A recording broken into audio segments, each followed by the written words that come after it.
Hello and welcome to Prime Lenses. I'm Ian. Each week I speak to a photographer about 3 lenses that have meant something to them on their photographic journey. It's unashamedly gear chat, but hopefully focused more on the images made with that gear than performance metrics and graphs. My guest this week is Justin Mott, a photographer based in Hanoi in Vietnam, but as you'll tell from his accent, not from there originally. I had to get up at silly o'clock in the morning to talk to him, which is why I might sound a little bit quieter than I normally am, but that's what happens when you get up at 4 a.m. to talk to someone on the other side of the world.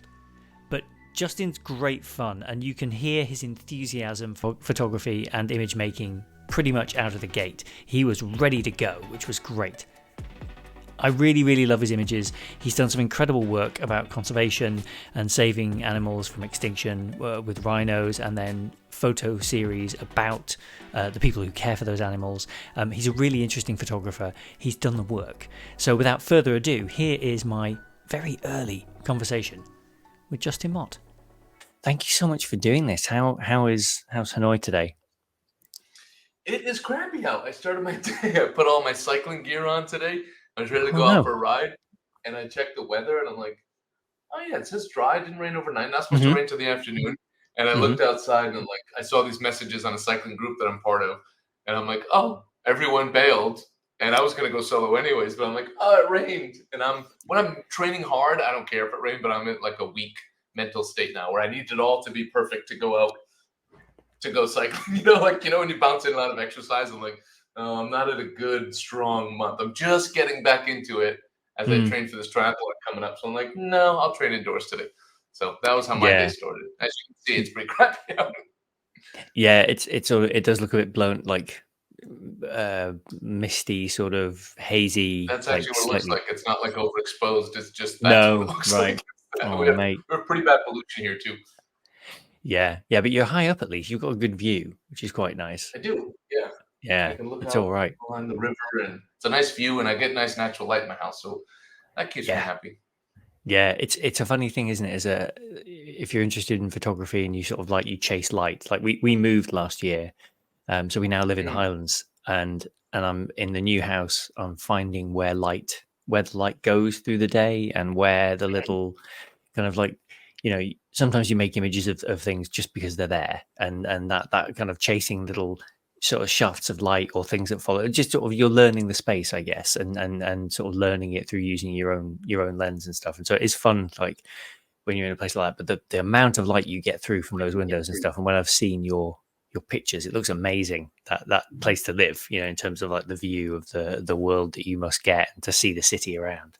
Yeah, I mean, I have great light coming in. I know the light in this house well because I've just shot it so many times. And during COVID, it's just like, oh, let me see what I can do. Self-portrait series, shots of my wife, shots of my dogs. Like I worked my house and the light to death during COVID. And then where can I film my YouTube channel? And then we did a whole 7-month renovation. And then it was like, oh, let me photograph it now. And now that it's all different. So I've worked my house to death with natural light, but I still kind of love it. And I am lucky I have a cool space here. It's an ugly building from the outside. It looks like what you see in the background there, but in the inside, we've got a nice special space that took a lot of work, but it's finally where we want it to be. Now we might be building a floor above us too, because that's available for sale. So we might be taking that on, which I don't know if I want to, but it's more like I'm afraid of who's going to go up above me. So I'm just we might buy it for that purpose. Yeah. Well, if you have the means, then why not? I think make the space around yourself. Yeah. Why not? No one ever says, I wish I had less space. So it really, generally, no one ever says I didn't wish I had some horrible person above me running a gym or a karaoke place or something. Oh, I want that. I mean, no one ever said they wanted that. So. Yeah, once the karaoke people move in, that's it. It's all over. And you know what? In Vietnam, that could easily happen. So we're going to make a defensive buy and buy it in the next coming months.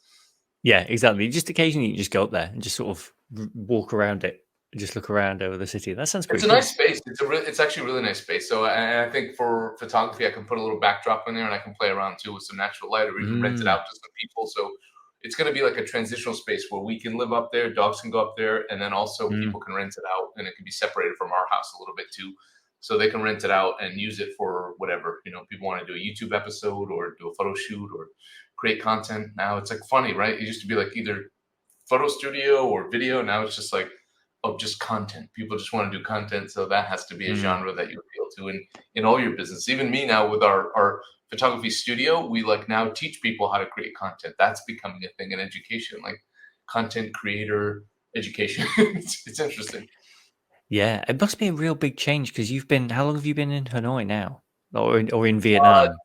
Yeah, I've been all in Hanoi the whole time, and for 17 years, about. Yeah. Yeah, because Flies. when I was the great treat of doing this, I think, is doing some background research and finding out about people's careers and kind of how things have started. You can't have imagined when you started and doing that first photo series that it would end here, or that you would be here and No, not at all. And all the different types of stuff too. Like I think that's something that I've struck like my career, I've always thought it was just going to be journalism and photojournalism. And I mean, and that was kind of it. And then I just realized when I came out here, like I like doing everything. Doing everything pays a lot better and it's more consistent. And yeah, my career just took a turn all over the place. And I never thought I'd have a YouTube channel. I never thought I'd be going to like Leica events. I never thought a big part of my income would be hotel and resort photography.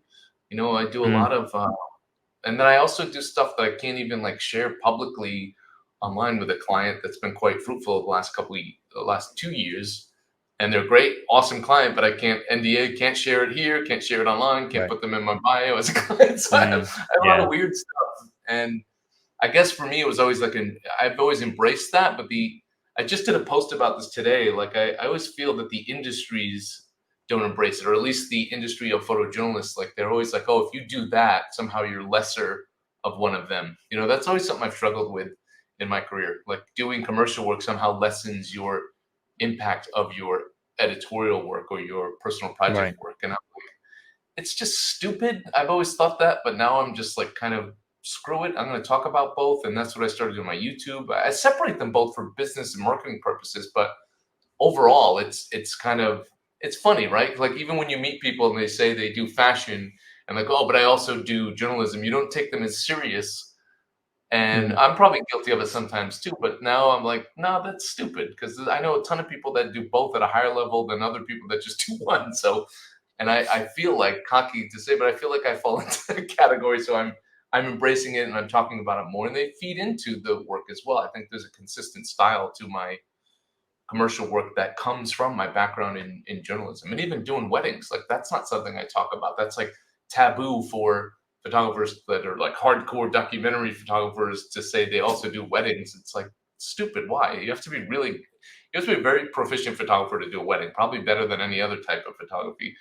You have to know it all. You have to be able to do details, portraits, reportage, group portraits, detail shots, everything on the fly too. So yeah, it's always something I've struggled with talking about my career, but it's something I'm open with now as I get older to talk about a little bit more, because I think it's silly to discourage that for younger photographers, because like they need to promote themselves. It's a saturated and tough market, and you need to shoot a bit of everything if you really want to make a living out of it. So anyway, that's my little rant.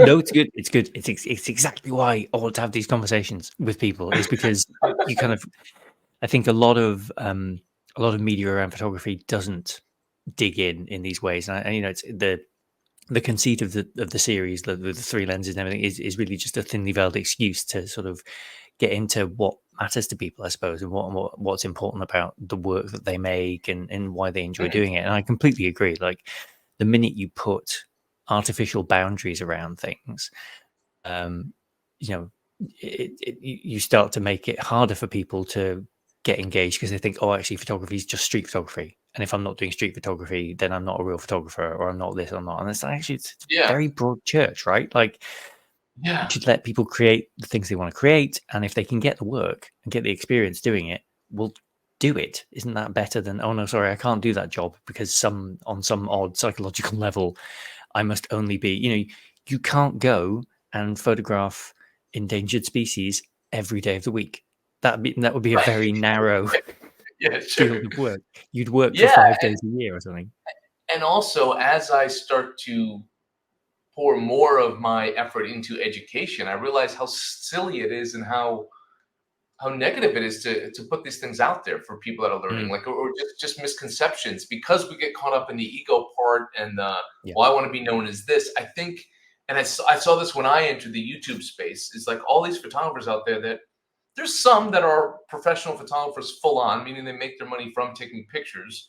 We can define all different ways, but there's a lot that don't, and there's some that are there, and a lot of them are fantastic teachers, no doubt about that. But there's also another batch of them that like to dabble over into the world of talking about, like, oh, I make this amount of money off, or I do this, and they don't. They make their money from YouTube, and that's fine, and that's great, and they're really good at it. But the ones that don't, I think that's dangerous, because then you're teaching people like that quality of work that they're showing, which sometimes is not, and often, I'm not going to BS, isn't that great, or let's say it's not worthy of making a living off of, and then you're teaching other people that, and then they buy into that, and that's dangerous to me, and that's what I like to talk about. Like, I make $20,000 a month off of travel photography, or street photography is a great example of that. It's a wonderful genre, and there's people that do it well online, but I can't tell you I know anybody who makes a living just off of street photography. I mean, I'm sure there are online, and but it's such a small fraction of people that do it, and then there's people that do it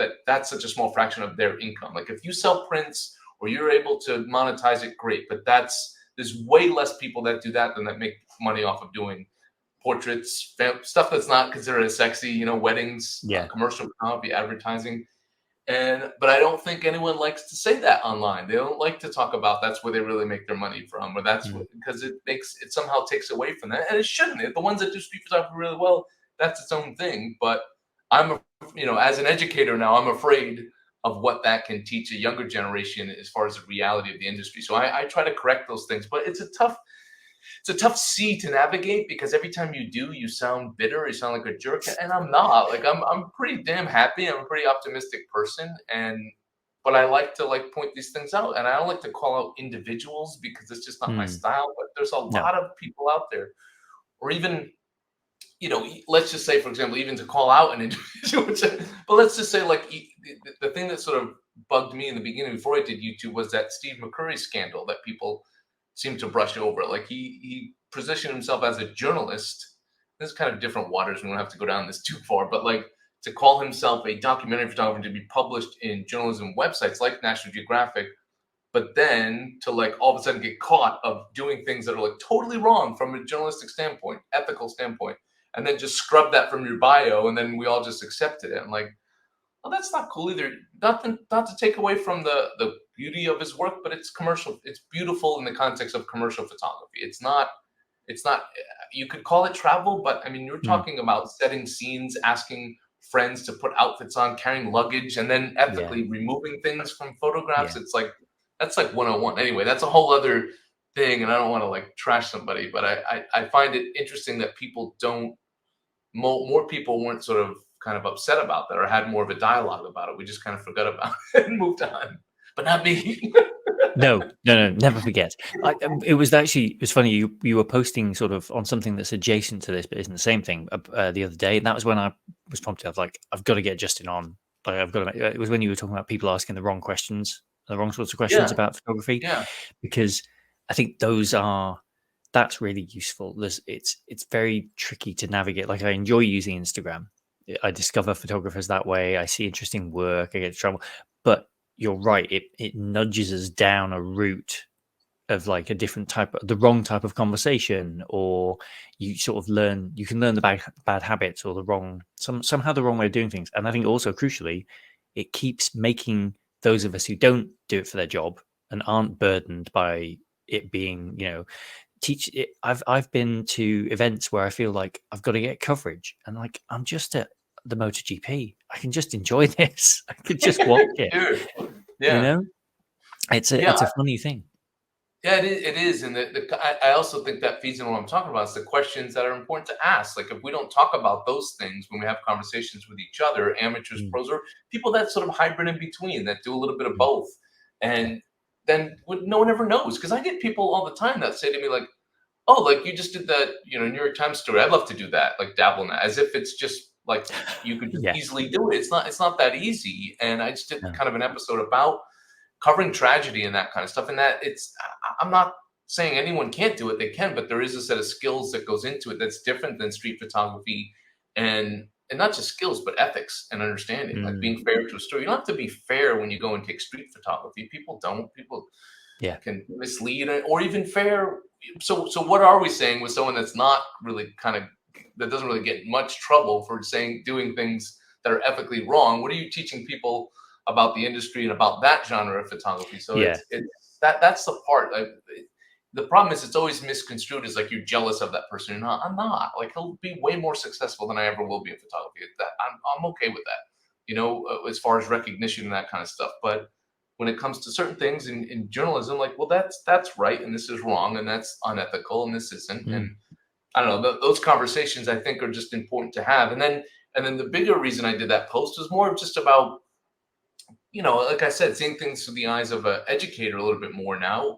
And because I do online classes and I teach workshops and things, it's like, it's good to have people have a conversation. Like, ask me not what lens I use, but why I use that lens, why I like that one. And I'm guilty, man, too. Like, I like talking about gear. I do gear reviews. Like, Yeah. I did a post about not talking about gear, and then a day later released an episode about 100mm macro lens, and I'm waiting for people to give me crap about it. However, my point of that was like, yeah, I still like to talk about like how I can use a tool creatively. A macro lens for me for portraits, that was what the core of my episode was about. Not particularly how awesome that lens is or that lens made me better, but the fact that I could get closer with a macro lens and how I use that to get different types of portraits.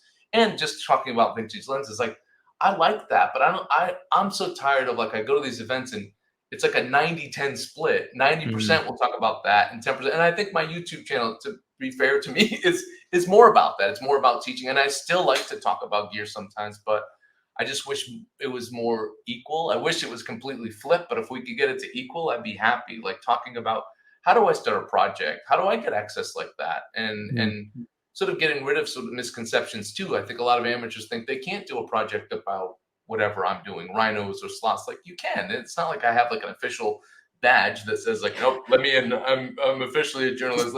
You just got to talk to people and get access to the story. And sometimes they can do them even better than we can, because they're not like beholden to the industry and all those rules and worried about winning competitions, and maybe can even a lot more time to a project. Like, I noticed a whole interesting trend of like retirees interested in my channel and seeing them like, you guys, like, I talk to them about starting projects and they love it. And I think it's like, it never clicked like, oh, well, I can't because I'm not. I'm like, well, why? You're just documenting a friend who's a musician or an athlete or a story about your town. There's no rules.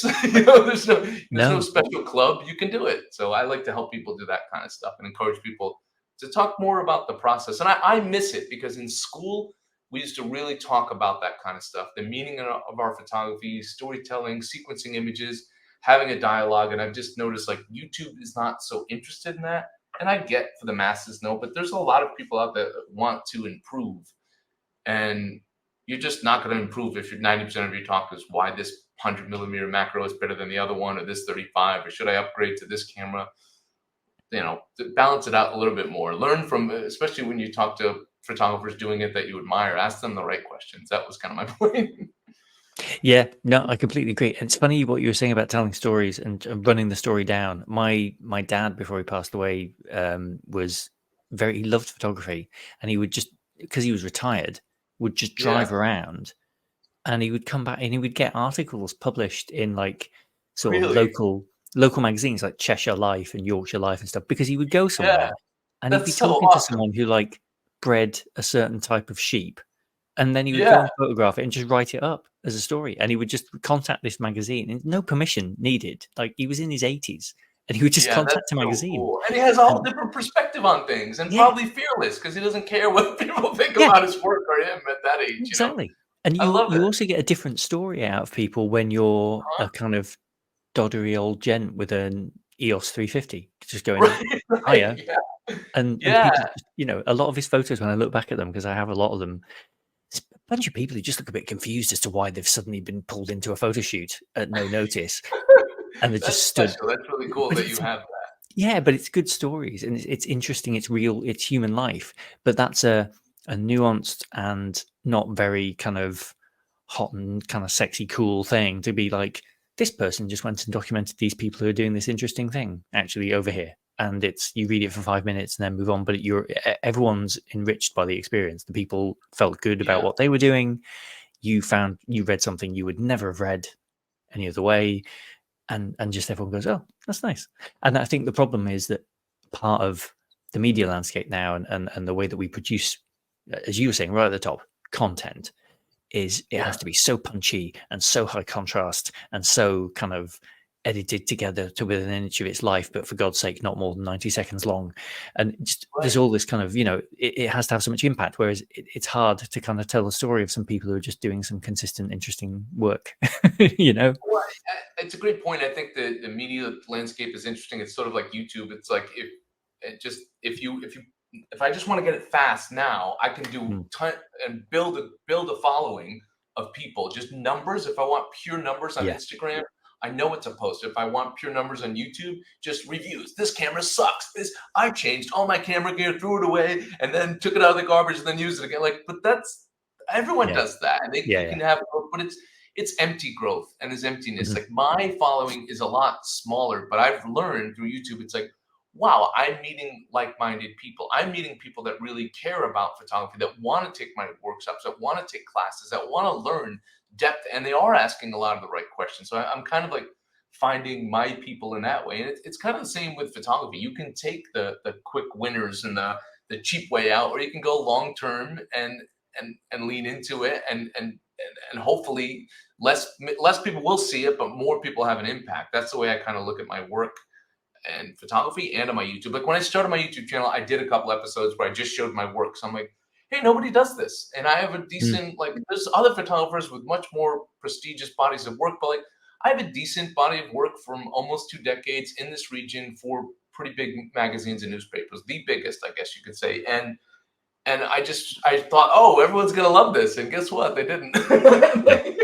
And no one watched it. And then I said, okay, I'm trusting people more. I'm learning from them, and I'm getting the right people. And then I've started to do it recently. And it's easily my most successful. I mean, again, that's relative to me. It's not like they're wildly successful, but like those videos do really well. They get the most engagement, and they get the right kind of engagement. They get people asking me the right questions. So it's like funny. It's same content. I'm probably a little more polished now in my lighting and all that stuff, but it's really the same thing essentially. And now it's working. It's just because I didn't find the right audience. And I kind of feel that way about my photography too. I used to think it always had to be in these big publications to make an impact, right? It had to go into the New York Times or Washington Post.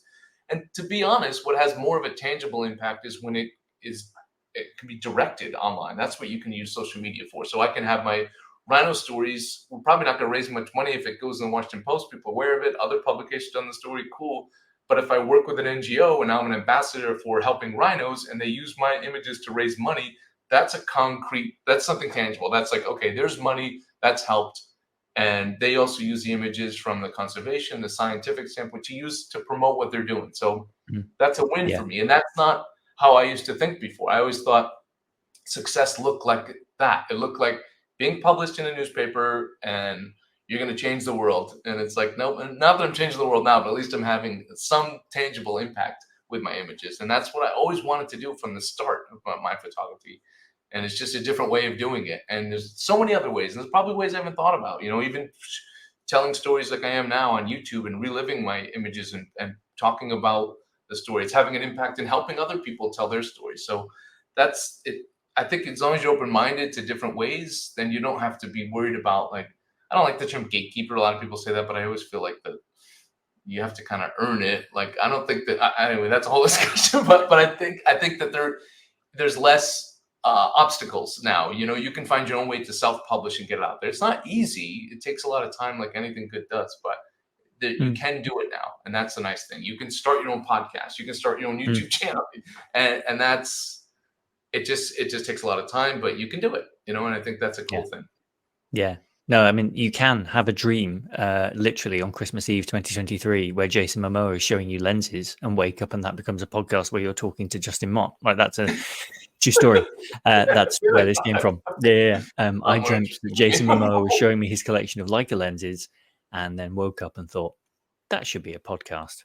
And so I That's wrote a so blog cool. post on Christmas Day, I think it was, or a couple of days later, where I said, I'll do this series and we'll talk about 3 lenses, and that's where the title comes from. Prime lenses is prime number, and then Yeah. I said, and the series will end when I interview Jason Momoa, and there we go. and I set a really nice long timeline. I gave myself until March to launch, and it's just been a nice background thing. And I now I'm getting up at like.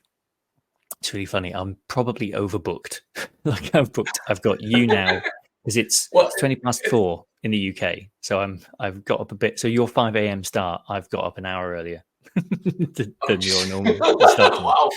But I'll get Well, you today, and then I've got another guy tonight, and I'm just I'm banking them so that I've got plenty in the tank, and sure. then that way real life can No happen, and I shortage can of stay on. photographers that want to talk about themselves, myself included. Well, it's really fun. It's a Yeah. really it's a Well, real gift. Yeah. I think it comes from like we all work alone, and except in Mm, my commercial work, we work alone. So when someone wants to yeah. talk to us about our work, You're like, it's yes. always like it's refreshing. It's like, oh, Mm, cool, yeah, I would love to. Really, you want to talk about because yeah. you're normally doing, you're not talking, Yeah. and you again, you come back from your shoots, and it's like it's not like the office is clapping, and or Yeah. you know, No one wants to be oftentimes there. I've risked my life on assignments, and I just get a letter from an email from the editor like, got him. I'm like, Yeah. Thanks. yeah, no, not like thanks or great Right. job or you almost got arrested or thrown out of that country or detained. It's like, Yeah. yep, got him, cool. Yeah. Like, oh, and it's not like they didn't like them; they read them on the front page. I'm like, a nice little like, great job, Justin. Thanks for doing it for that pay. And but no, that's not. You This don't is get a what lot we of need to do next is a support network for photographers. So so we'll we'll get, take it. Is my yeah. point. We'll take any time someone wants to hear us talk or appreciate us. Well, so we can use that, I think, as a nice segue onto kind of the conceit of the series, which is to talk about like 3 lenses that you've chosen. Mhm. Because I think it's interesting. When I was thinking about this, I was thinking about your work and the system. Almost everyone I'm talking to at the moment, and I must move in certain circles, is Mhm. picking Leica glass and the M system. And especially for your kinds of work, I'm assuming that things like the size, the portability, the robustness of Yeah. those units, like what got a Leica in your hands for the first time and made you think, yes, this is the right tool for the job? Is it the way you use it? Is it the way, what aspects of it kind of appealed, I guess? Yeah, well, early on in my career, I used like a film camera, just a little bit. I Mm, took it to Venezuela. I was doing some. I just love the feel of it. I had an M6, and I forget what 35. I'm not like back then. mm, I can't remember. It wasn't one of the really good 35s. It was more affordable because there's no way I could buy a yeah. $4,000 lens back then. And I just remember enjoying that experience. I remember enjoying the rangefinder experience. And then fast forward to like 20 years later, I'm using Hasselblad X1D for my commercial work, Sony kit, Canon kit, Nikon. I've used everything I mean, I Mm, did a TV show with Canon, about mm, Canon cameras. I've literally used like every camera yeah. out there. And then I just, all of a sudden, like a whirlwind of assignments and jobs go by and all this different kind of stuff. And I just was like, I turned 40 and I'm like, damn, like, how did that happen? I'm 45 now, but so that was 5 years ago. And I'm like, all right, where's the personal project work that I started with? Where's that Justin? Where did he Mm, go? I'd like mhm, to find him. And he had all this great, well, not great hair, but he had hair and he just, and he was fit. And I'm like, where did he go? But more importantly, it was like, where did the photography soul of myself go? And it was like back to those stories. I'm like, all right, I'm gonna reset here. I'm gonna go back to doing stories, and I've made enough money in the commercial work where I can. So what do I care about? I care about animals, and I like animal stories, but I don't like wildlife photography. I like people and stories, and I'm inspired by people who help animals, and that's what I did early in my career. I followed what I was curious about, and I documented it, and I put aside time. And now it's like fast forward all these years of all my New York Times stuff, it was always someone else's story, someone else's timeline, and I kind of had to do it part my way and part their way. And I thought, okay, this is a chance for me to like, what do I have? Who am I as a photographer now? I haven't even got to like unleash that on the world mm, or on a story. So I started to look again at like, I think I just randomly caught an article about the M10D. I'm like, I didn't even know this existed, a digital camera without a screen. And I was like, oh, that's ridiculous. And then I'm like, wait, it's kind of not. It's kind of how I started because I used the M6, but also in college, in university, I used it like a Rebel, and it was a film camera. mm, But I just go and get it developed. I didn't develop it myself, so I'm not like one of those cool film guys. that can say I used to develop film. I leave that part out in those conversations with hipsters, but I did shoot film. Someone else developed it.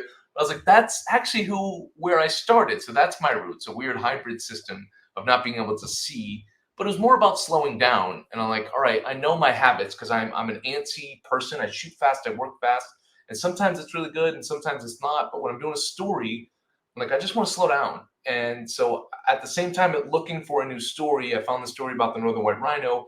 I thought, what a great time to reset my gear and say, let's try this. Let's try a small system. I went to Leica Singapore. I had no relationship with them. I'm just like, hey, I'm a photographer. I do this, blah, blah, blah. I got in touch with someone there.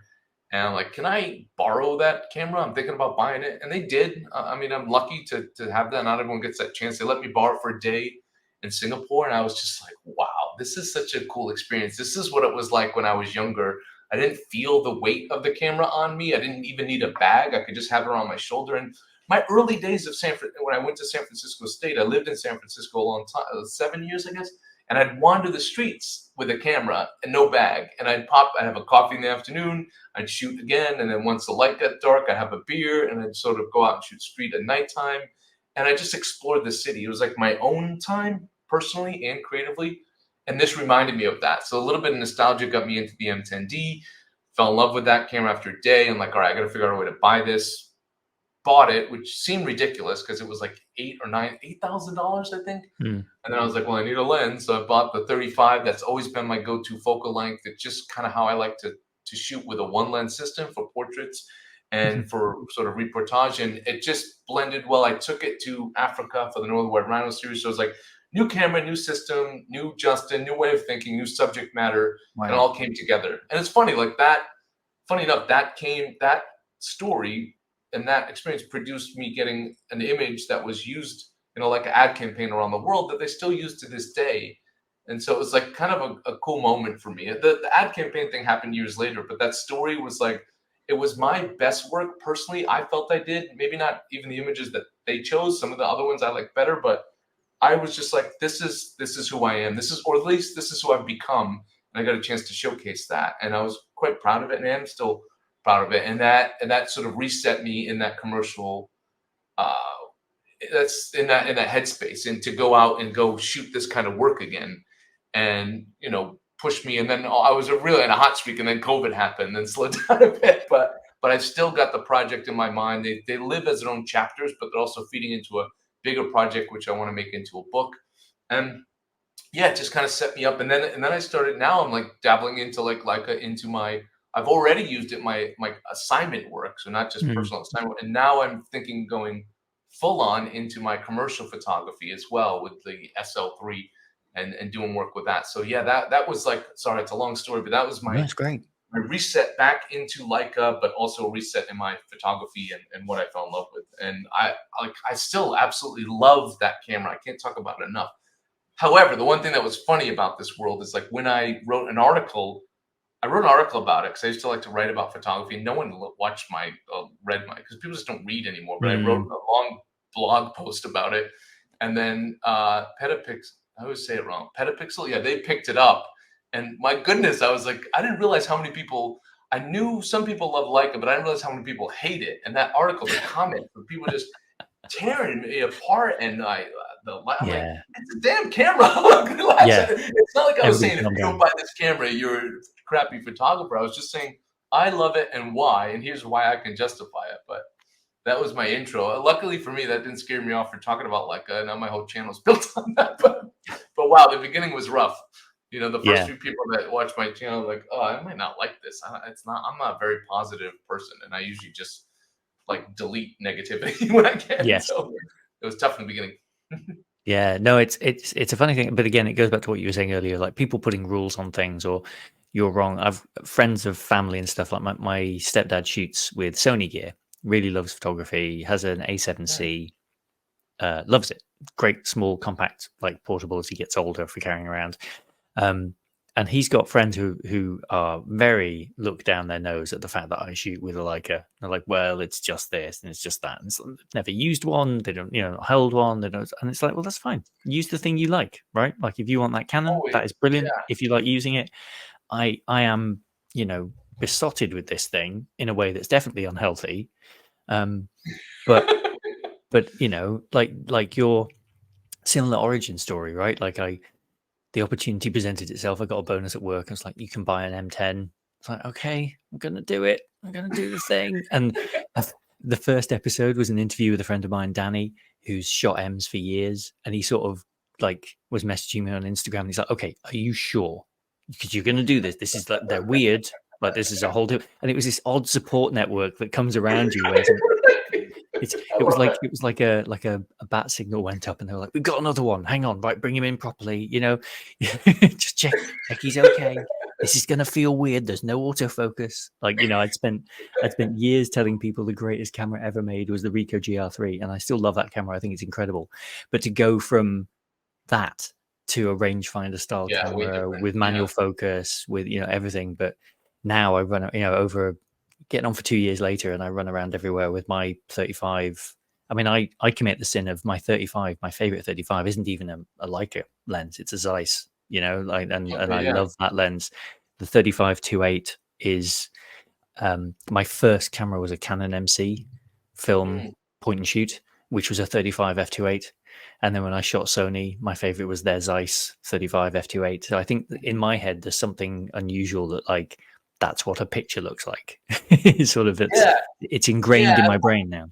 Love the versatility, and the other thing I didn't really touch on is just the fact that it's so much easier for it to like sit on your neck. As I got older and all the more responsibility for all the jobs, that bag gets bigger and you wear your camera less and you carry it more. And then I was like, oh, but in the beginning of my career, I traveled with my camera everywhere, around my neck always. So then things like when I'm documenting the Rangers, like I did the story about the caretakers of the rhinos, but I did a separate story about the Rangers. And we're on these, like, you know, on the back of this truck and rattling around. Like back in that like in between period, I probably would have just threw everything in my bag and not just had the camera on my neck and just like taking a pause. But this time I was like, oh, it's just on my neck, or it's in my lap. It's always right there. So when something comes up, I'm just shooting, right? And that's what, you know, photojournalism is. You're ready to go. Yes.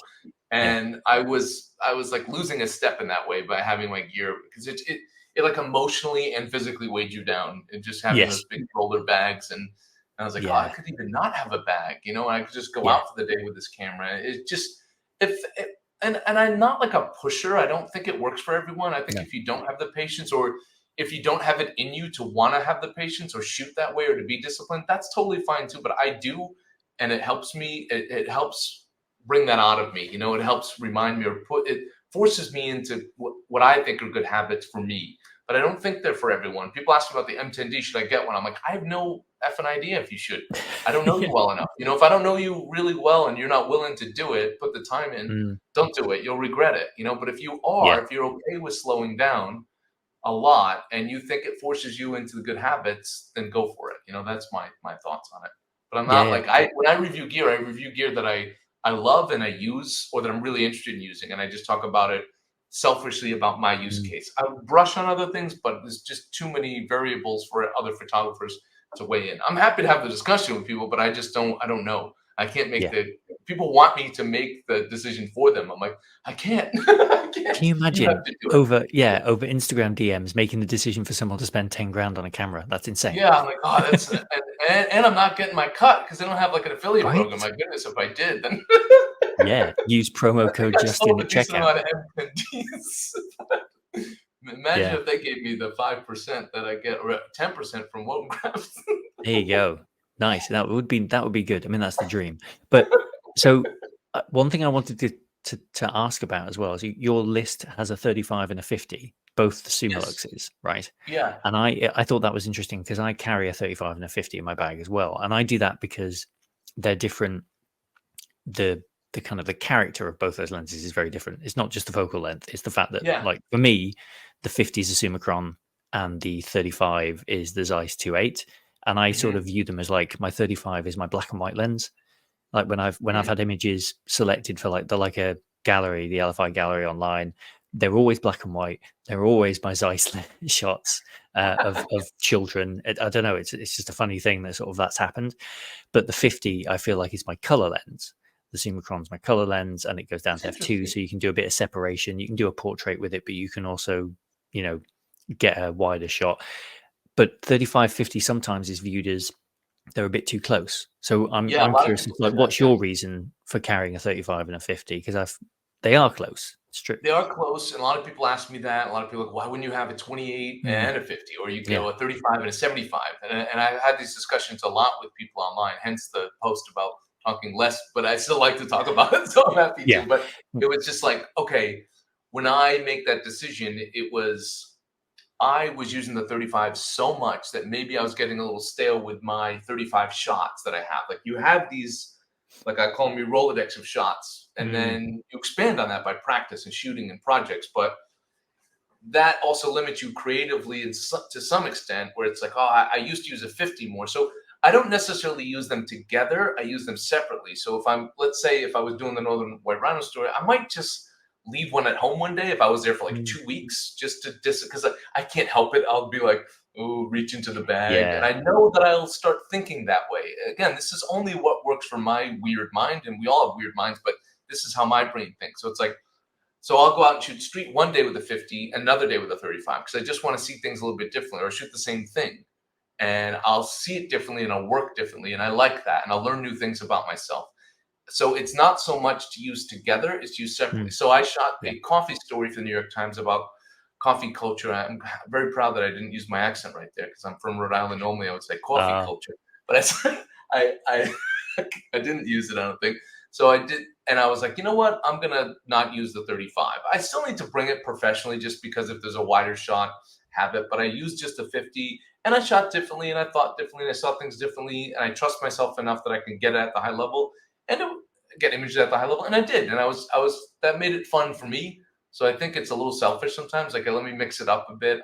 mm, I just shoot like a lot. I think it's not a lot of people can say that. Like I've shot, I'm always doing something shooting, yeah. so it's easy to get burnt out on lenses. And then when I shoot commercially, an 85 is so important to me because Mm, an 85 wide open lens, I consider that lens like it bails me out of a lot of crap. Like, oh, client needs X, Y, and Z. I'm like, yeah. all right, that lobby's not interesting. I gotta put the let me throw the 85 on it. Still want a nice picture and everything else to work well, but it bails me out of stuff. But yeah, I used to think when I shot weddings and I shot news sort of type things, just to have every focal length in my primes covered. Mm, But now I don't think so much like that. I'm like, I can still get a wide with a 35 by moving back, and I can use a 50 differently when I want to, or a 50 might even force me to do like portraits one day where I wouldn't want to do mm, portraits on the street. Even though I do portraits with 35 too, but different types of portraits. Or 35 makes me want to frame through things a little bit more, and sometimes I can overdo mm, that. So I want to take a step back and not do that. And so yeah. I use it more of a way separately, not together, if that Yeah. makes sense. Yeah. It's certainly nice having a light bag with not too much stuff in, which I know, like, Yeah.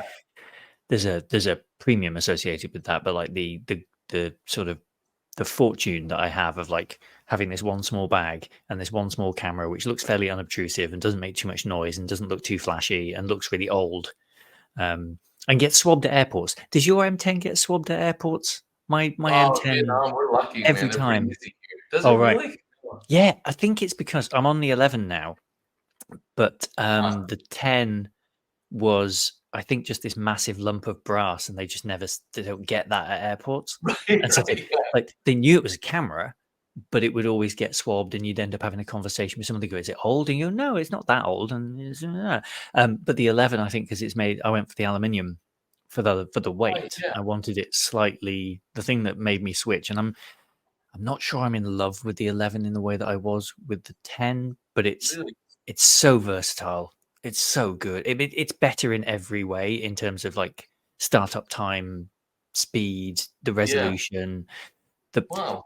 the resolution's a huge cheat because you can photograph Yeah. something. I got a lovely picture. I was out with the family at the weekend, and there was a very, very tame robin on a branch, and so Mm. the photo is like 60 megapixels. It's out here, and then I can crop in and have a Yeah. usable photograph of a bird on a branch, which just, I'm not here to tell you to buy an M11 because, if you have an M10, you really don't need one. But Yeah, for like, sure. I was, I could, so I did, and it's wonderful in loads of ways. Sure. It's a really very, very good camera, and the weight saving for me, that 20% less weight in the black one, is significant when you're out all day and carrying it around and just like, Yeah, have it on absolutely. you. It's cool. Yeah, But yeah. absolutely. I mean, I sometimes I'm different. Some jobs I have to just carry a bunch of lenses just to have them. Mm. Some days Yeah. I keep it interesting. Like I said, I shoot so many different things that I'm always like, oh, let's just use this lens. Today, let's try a combo of these lenses. I Mm. don't often shoot. People have asked me recently, do I shoot with two bodies at the same time? No, I carry Mm. two bodies because I have Right. to. I mean, I can't really Yeah. mess up. Something goes No. wrong. So it's just like so. I'm very situational in my gear, so it's like, oh, I'll take maybe the SL2S will be my lead camera on an editorial shoot where it's Mm. tricky focus, or like I do a lot of animal Yeah. stuff with fences, so that's hard with a Mm. rangefinder. It's like right up against a Yes. cage or a fence, so I have to use it there. And then my M10D is like, okay, just back up. Or sometimes like I have plenty of time with this subject. I'm just following them around. They do the same thing for 3 days. M10D, I can slow down. I can make a small mistake, which I don't typically. I'm Mm. pretty good at manual focus and exposure and all that. So Mm. it's fine for me. But yeah, I have so many different kits that I use for so many different things. And it's always, moving. I even have like something I never thought I would use again, but I bought a 24 to 90 on the Leica SL2S Yeah. because that covers me on a commercial shoot if Yeah. something goes wrong with one of my primes, right? It's like, Yeah. oh, I mean, it's an expensive insurance policy, but it also is nice. I'm always looking for like versatility. So that also it's also a nice lens if I'm going to start to use my SL2S for video. So I've rigged it out with my a cage, and that Mm. covers me for stuff where I don't want to be changing lenses all the time Yeah. on a cage system. So it's just like autofocus and a huge range, and that 90 is a nice little bonus there compared to the Mm. typical 24 to 70. So don't tell anyone that I use a zoom lens because I always talk Yeah. about not You've got to keep that super secret, right? You're not a proper photographer unless you have a bag right. jangling Oh, full of you can't primes. use like Yeah. yeah. And there's But so that's what's many so great good. photographers that use them well too. So it's a Yeah. BS thing to say. Oh, completely. It's did you get the image?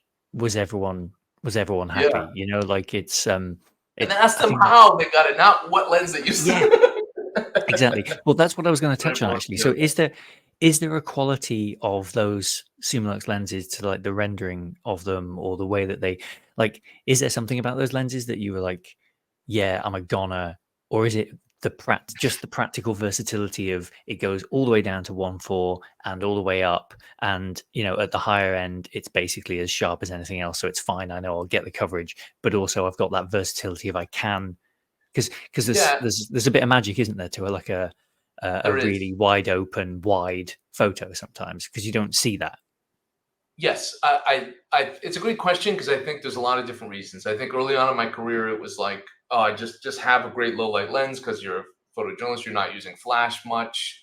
I mean, you could, but I just don't. And then even doing weddings, so it's like low light situations, and I want to use natural light in all my photography. So having a low light lens, fantastic. Plus, back then cameras like the ISO wasn't like it is now. You couldn't push Yeah. to 8,000 and not worry about grain. At 8,000 it'd be ruined, right? So you needed it back then. So I got caught up in the having the best lens of whatever. When I shot with Canon, I had the L series. When I shot with Nikon, I can't remember what their top line, but I always Yeah. had the best. 35 was everything else I might cheap out on, but I never did on my Mhm. 35. And when I went to Leica, I was like, all right, same thing. I like having the low light capabilities, but then it's also, to be completely honest, it's a lot of times for when you do assignment work and paid work, you've got to make something out of nothing. And Mm.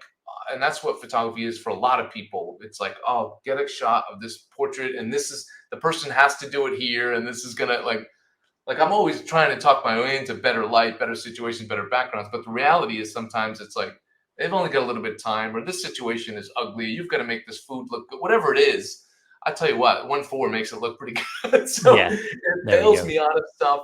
And then for sort of professionally, but then personal work, I like the versatility of the low light. I like the look at 1.4, but you can Mm. easily overdo it too. One of my New York Times editors, like I was really just relying on 1.4 for everything. And he was like, hey dude, and he's the only one that actually would talk to me about this stuff. Usually just get emails, never a phone call. But he messaged me, he's like, hey, 30, he's like, 1.4 is ruining a lot of your shots. I'm like, what do you mean? Like 1.4 is amazing. It's like, that's what makes me unique. He's like, no, it's not. What makes you unique is that you know how to use a 35 and you move well and tell a story. 1.4 just popping out when you, because I shoot through a lot of things. He's like, you've got all these blobby foregrounds. And I'm like, I was defensive for like a minute, but this is like the New York Times foreign desk editor, and I was like, shit, yeah, he's right. I started to look at my work. I'm like, oh, I've got blobadocious everywhere. Like, you don't know what it is, and it's distracting. And if you're someone that, so I started to say like, all right, let's get rid of this gimmicky thing from your playbook. Let's be more intentional with your aperture. But I just like having the option when I want to shoot, when I want a subject to pop. Like I did a lot of these street portraits or assignments or Bloomberg travel stories and Bloomberg, sorry, financial stories, economy stories, like finding people on the street, maybe doing a quick portrait of them and in front of like a textured wall, and they could just 1:4, everything looked pretty good at a 35 and take the shot. So it was at first it was just to be able to shoot in low light, and then it was gimmicky, and then it was like, oh, I need to use it for everything. But be careful with overdoing the 1:4 thing, and that really did become a thing because I noticed a lot of other people doing it too. And then once you see it in your own work, you can't unsee in other people's work. You're like, oh, you blobbed it up. Like Yes. you didn't get the Too editor. easy. And it was nice, like, because it's a weird thing. I would say most jobs, you actually get feedback on your performance and it can improve. In photography, you don't. Like, no one ever really does. You either get hired or you don't, or the client doesn't come back to you. Maybe that's your feedback. But you never get someone that's, like, equal to you. It's, like, always someone in, like, not equal to, I mean, equal to you in your knowledge of photography, right? It's like someone from a marketing team doesn't know a ton about photography. You're not going to get like great advice from them, like how to improve. But an editor, they don't do this much, but an editor that is willing to do that is very helpful. So it's like your education stops in your photography career after school or whatever, or I guess it doesn't have to on YouTube, but you're still not getting like feedback. You're just looking at other people's work. So that was important to me. And it's something that I think I wish I had more in my career because I feel like I could have grown more. I always wanted feedback, but it was just like, oh, you're doing great. I'm like, yeah, but you probably have ideas on how I could be better. And that editor did that for me. So that was, but very, very rare. He was one of the only ones, and it's because I did a bunch of assignments. But that's a good episode. I just thought of right there. I think I'll do an episode about that. There you go. Look at that. We were there when it was happening. This is like watching Get Back. Paul McCartney is just like, I've got this idea for a song, guys. But it's true, right? Like if you Yeah. think about it, when do you get feedback about your work from someone that can actually, that besides the fact that it's either good or bad? I mean, contests, that's not really a good, honest critique or constructive criticism because they're so biased in different ways. And online, it's just a mess of like people just commenting randomly. But someone giving you feedback on how to improve as a professional doesn't really happen. Maybe that's why we all stunt our growth in photography once we start shooting professionally. I do. I think it is a real challenge, probably in a bunch of industries, because there's also an element of like, who are you, and who's this person telling me this, and Yeah. Oh, we're an egotistical bunch, aren't we? And defensive. Well, imagine going to creative people, especially going to great people. There's a great quote I really liked. It was Noel Gallagher was talking about making records as part of Oasis in the 90s, and he was like, I would go into a recording studio in June in a fur coat and sunglasses, and we'd lay down this 9-minute version of a track, and they go, oh, that'll be really good when it's edited down. You go, what are you talking about? It's perfect. And he's like, I needed editors. I needed people to kind of say no. He's like, no one ever said no. And almost more damaging is nobody ever saying anything other than got it, and then you're just left. And that's the kind of the thing early in your career when there's people around you whose own success relies on yours. So you get a lot of support and kind of like, oh, more of this, less of this. But once you get competent enough to not mess up consistently, then you just get left on your own. And I think that happens in a lot of industries and a lot of but especially creative work. You do it a few times. Yeah. And you don't know why. You don't know. Creative people often don't know why it works. They just know it works. And they've done a few things that work for them and speak to them and people like, but they can't tell you. You just go back to the well. You go back to the well on every single assignment, and that's what for me, like personal projects for me were like a way to be like, oh, okay, let me experiment. Let me try a little bit. But I still didn't have the feedback I wanted. Like I did hire that same editor later on, years later, to help me edit my project. And that was great feedback. And that was money well spent because he seeing images that I wasn't looking at. He was helping me sequencing stories the way I wouldn't. Coming from an editor standpoint was important. So like, I know there's a ton of like portfolio reviews out there, but some people kind of half-ass it. But like, I think if you get the right one, it could be quite beneficial. And if you're honest, you have to like project that you're open to the feedback.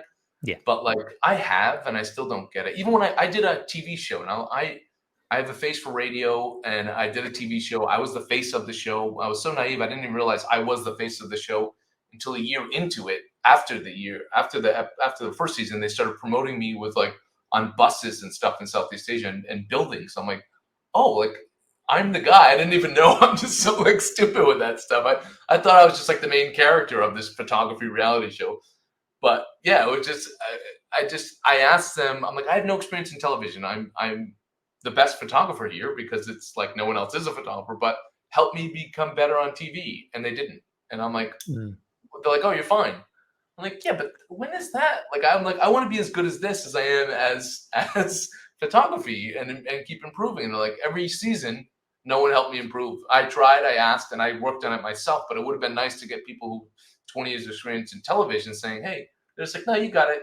We focus on helping other people. I'm like, yeah, but like I drive the show. Shouldn't you want to help me get better? And I'm telling you, I'm open to it. It's not like a trick. But yeah, it's an interesting part of photography I never thought of until I talked to you, Ian, that we don't really improve because there's no one you just improve if you don't get work, I guess, because you're like, well, why isn't no one hiring me? Or if an editor says we weren't happy, but you always get buzzwords. Oh, where's the wow shot? I'm like, what does that mean? You want an explanation.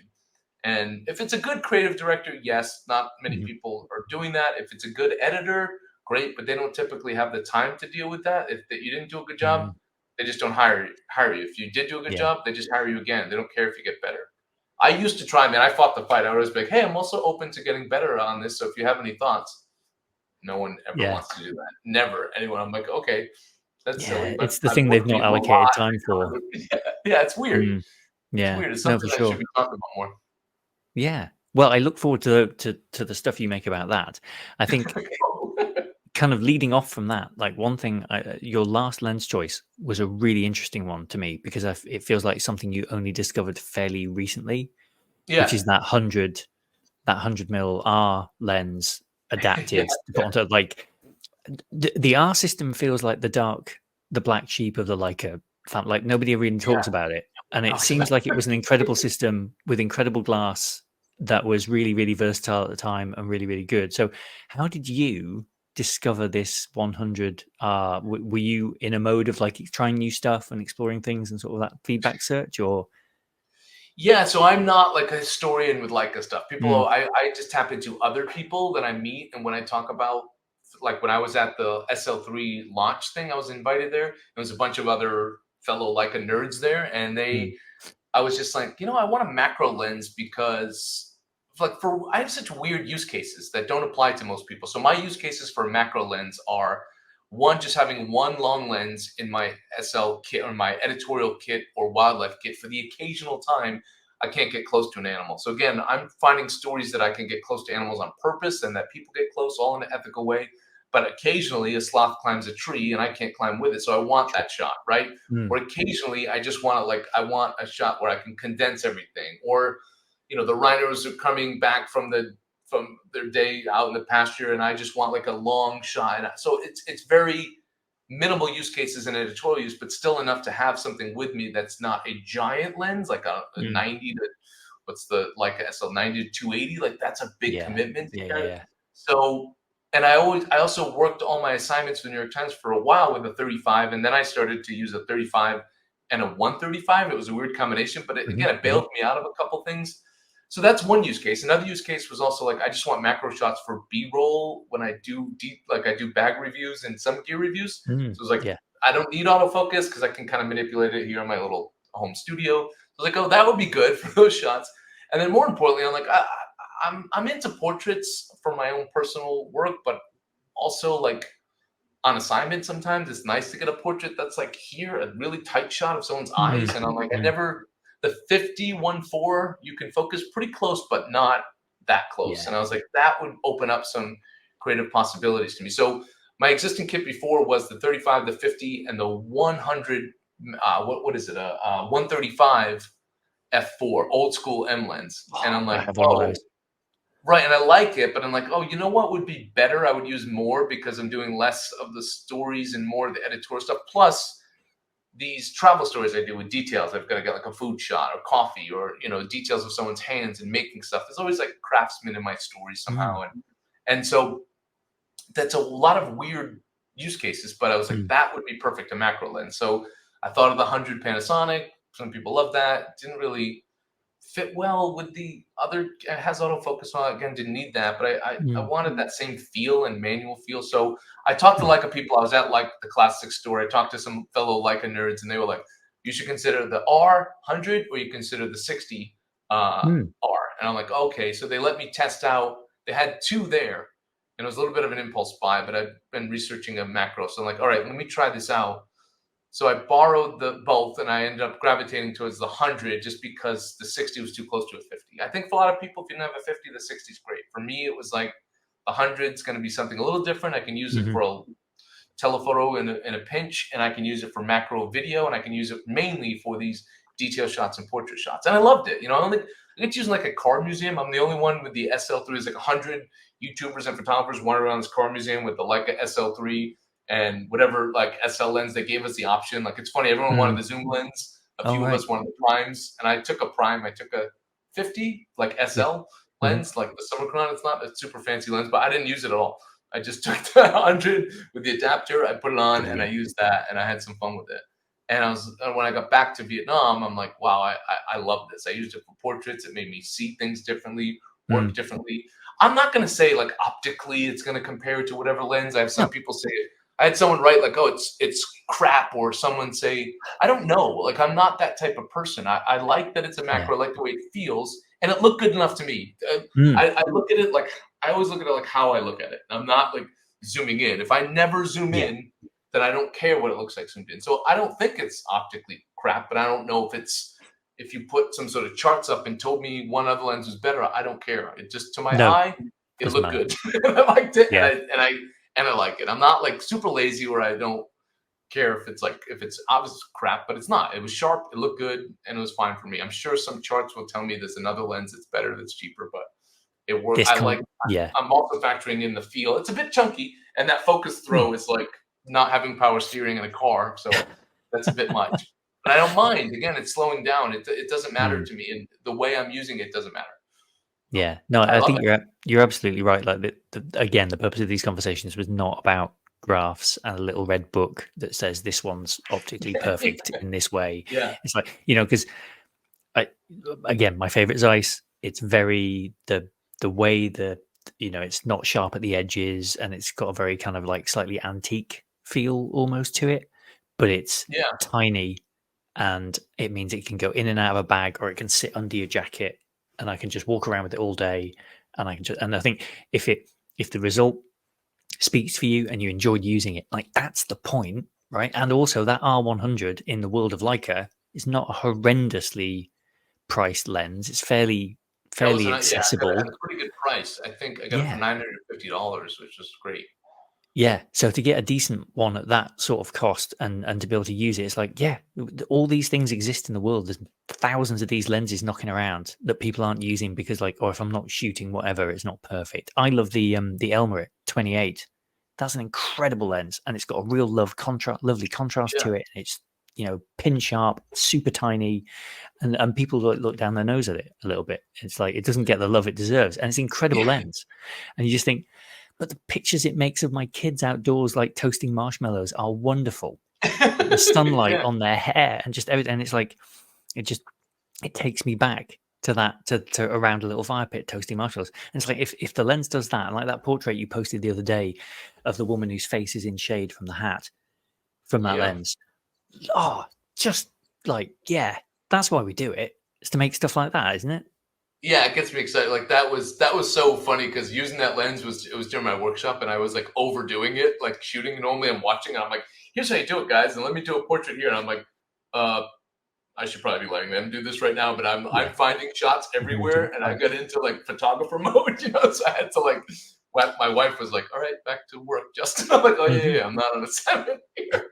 But that's the fun feeling I want in a lens and a camera, and I have that, and I had it for that lens, and I was like, that made me feel like, oh, it's definitely the right purchase. That shit needs to be sustainable. It's not like all lenses would give you that excitement for the first day, but I was using it for like the entire week, and I was loving it. Up in the northern mountains of Vietnam. We did a little story up there, and again, I found myself doing the same thing. My students were shooting. I had set up a nice little story for them that I could focus on. And then there's other people around. I'm like, oh, this would be a great portrait. Let me get this person over here and do some portraits of this woman with these seamstresses with headlamps. And I just had so much fun with it. And it was just like using it for the macro purposes, pulling back, and I just enjoyed it. Like it, if you know you can't focus that close to someone's eyes, you don't look at the details in their eyes. Once you do, then you realize like you start to look for different things. Same with details, and the same with like having a longer focal length. You start to see like, oh, that would work well compressed. So I like things that force me to think differently, because I don't always force myself to do it. That makes sense.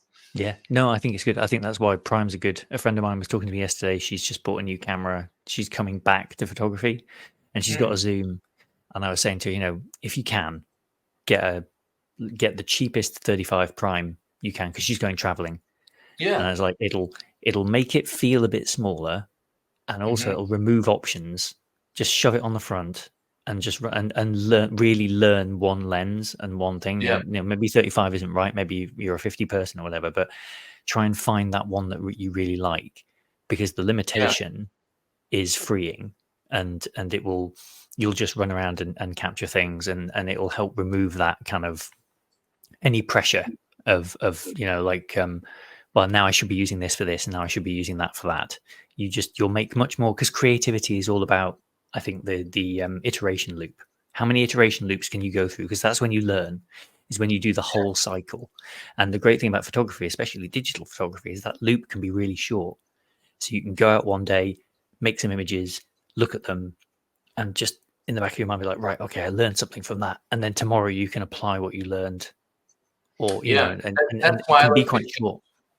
That's why I like to teach projects to people that do the same thing. So like I'm such a big fan of, a big advocate of telling people like, let's get a project where this person does the same thing. Like, isn't that going to be boring? I'm like, no, because you're going to take I'm going to take my Justin shots the first day. And then on the second day, I'm going to shed some of those. Then the third day, I'm going to get elevated versions of my first one. Then the fourth day, I'm going to try new things, or whatever that. You want to shorten that period, but that's just what happens. Like every time I go into a story, get what works. You come to Vietnam, people in my workshops, I'm like, I don't want you to take beautiful pictures of my workshop. I want you to fail miserably. I want you to take some shots that are crap, so that after my workshop, you try new things. Like, don't come here with your toolkit of like what you think's a good shot, and then just dump that on Vietnam and use Vietnam. Use yourself. Like people, I always find that funny when I critique people's work too. It's like they always think their best works. I have them go through this exercise where they share their 10 best photos to me, but I also have them share their website, and sometimes they do like long-term mentorships with me, so I get to see more of their work. I'm like,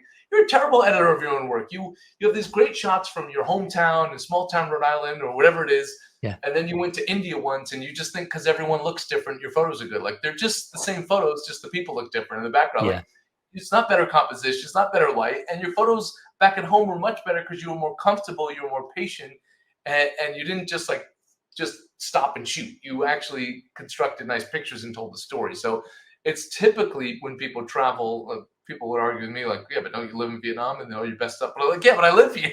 That's my best stuff, and I'm comfortable here, and that's why I get my best shots here. Because, so I mean, I think people are very guilty of letting the country or the unique experience do the work for them, and I try to really not. It's not that satisfying to some at first, but I get messages afterwards where they're like, oh, that was great. Like I went to this project afterwards. I'm like, good, that's what you should do. I don't want a workshop where I teach you how to take my photographs. What does that help you do? You know what I mean?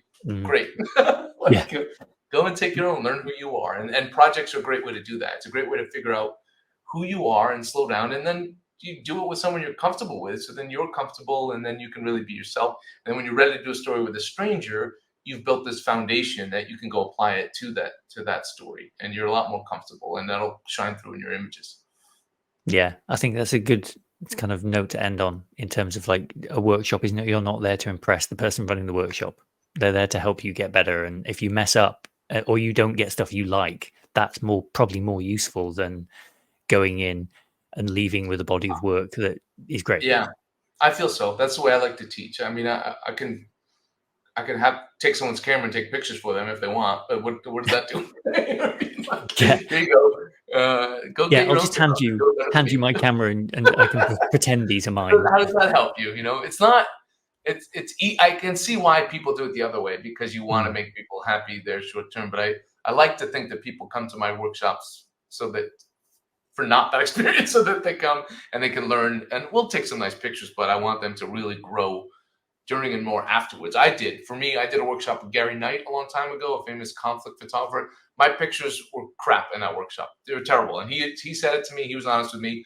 And I was a terrible photographer leading up to that. And I always say this story, and I'll be quick, but there was 10 of us in that workshop. Some wanted to be pros, some didn't. But I think now, 20 years later, I'm the only one who's a professional photographer. So I was the worst, but I'm the only one that did it because I stayed with it. And I worked on it. I got better because of what I learned during it. I applied to afterwards. Yeah. No, that consistency and that determination, I think, is a big part of it. Iteration cycles for me. Yeah, I see it in creative work all the time. You worded it in a way cooler way than I did. I like that. I'm going to steal that from you. Please do. Please do. I said something on a recent call. I said something about teams reflect their leads. And Ben was just like, "You've had that ready to go." And I was like, "Yeah, I know. I say it a lot. I just my work managing teams and stuff bleeds through into this. In my day job, I'm a sort of a closeted creative to some extent. I work with creative people and I sort of get creative work, but my job is like email and talking to people. So this is what's such a treat about conversations like this with people who make for a living, is to kind of like connect with that and connect with the act of making by the kind of slightly shameless route of a gear conversation. It's just, I feel like we balanced it well here. I feel like we balanced it here, and that's the exact balance I'd like in life. So anytime you want to talk about photography, we've got a good balance. We've got a good flow. Oh, love it. Brilliant. Well, thank you so much for doing this. I really, really appreciate it. I think I've not been so happy about getting up at 4 a.m. for a long time. I didn't realize you could get up so early. I'm sorry. I could have done it an hour later. I'm sorry. No, it's better because everyone's asleep. So it's actually quiet. I'm guaranteed quiet time, because in about an hour, the kids will get up and then it will be breakfast and then it will be getting ready for school. So this is actually, I was talking to my wife about it. It's like, as mental as it is, it's actually a perfect time to record. Okay, that's good. All right, don't hate me for it then. All right. No. I'm going to go back to bed for an hour. It'll all be good. Enjoy your rest. It was very nice to meet you here, kind of in person, and great to talk to photography. I look forward to seeing it when it's out there and helping you promote it if I can. Oh, thank you, man. No, I really appreciate it. It's been a wonderful conversation. I am certain to bother you again in future, I'm sure. Anytime. I hope we connect. Come to Vietnam. Yes, I will. All right, mate. Well, have a lovely rest of the day. Take care. Same to you. Get some rest. My thanks to Justin for joining me for that. It was a great conversation. I really enjoyed it. You can rate and review this series on Apple Podcasts, Spotify, or wherever you get your podcasts, and that'll help people to find the show. I can't really believe we've done 6 episodes already. It's crazy. You can also sign up for a midweek newsletter that I've started doing.